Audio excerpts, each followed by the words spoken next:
Il était une fois un jeune garçon intelligent, talentueux et beau. Mais il était très égoïste et avait très mauvais caractère. Il se mettait souvent en colère et disait des choses blessantes aux gens autour de lui, si bien que personne ne voulait être ami avec lui. Très inquiet de son comportement difficile, ses parents réfléchirent à ce qu'ils pouvaient faire. Un jour, le père eut une idée.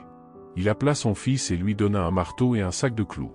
Alors il lui dit, « Chaque fois que tu es en colère, prends un clou et enfonce-le dans cette vieille clôture aussi fort que tu le peux. » La clôture était très solide et le marteau était lourd.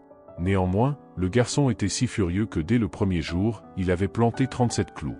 Jour après jour, semaine après semaine, le nombre de clous diminua progressivement.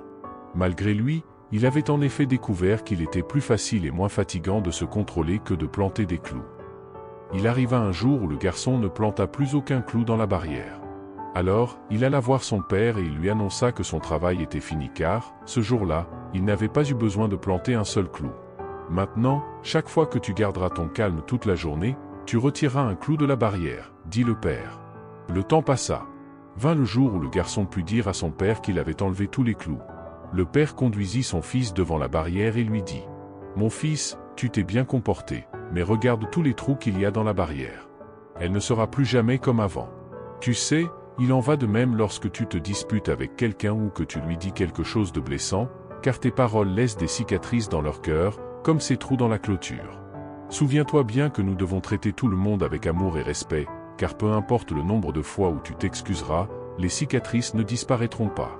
Une blessure verbale fait aussi mal qu'une blessure physique. » Cette histoire nous rappelle l'importance de la patience et de la maîtrise de soi.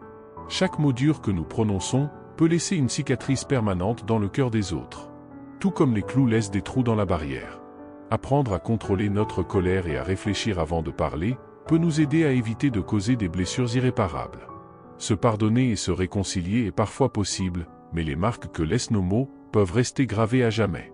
Alors, soyons prudents et aimables dans nos paroles, car une fois dites, elles ne peuvent être reprises.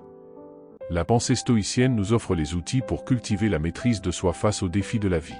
Elle nous apprend à accepter ce que nous ne pouvons changer, et à agir avec intégrité sur ce que nous pouvons contrôler. Elle nous guide vers une vie équilibrée, où notre paix intérieure ne dépend pas des aléas extérieurs, mais de notre capacité à rester fidèle à nos valeurs, et à répondre aux situations avec sérénité et réflexion. En adoptant les principes stoïciens, nous apprenons à voir chaque obstacle comme une occasion de grandir, transformant ainsi nos réactions impulsives en réponses réfléchies. C'est la clé pour éviter de laisser des trous dans le cœur des autres et dans le nôtre. Plonger dans l'étude du stoïcisme, c'est ouvrir la porte à une transformation personnelle.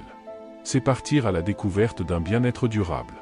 Et cela ne dépend que de notre propre jugement et de notre capacité à rester fidèle à nous-mêmes, quelles que soient les circonstances. La pensée stoïcienne n'est pas juste une philosophie, c'est un chemin de vie, illuminant notre quête d'équilibre, de sagesse et de tranquillité intérieure.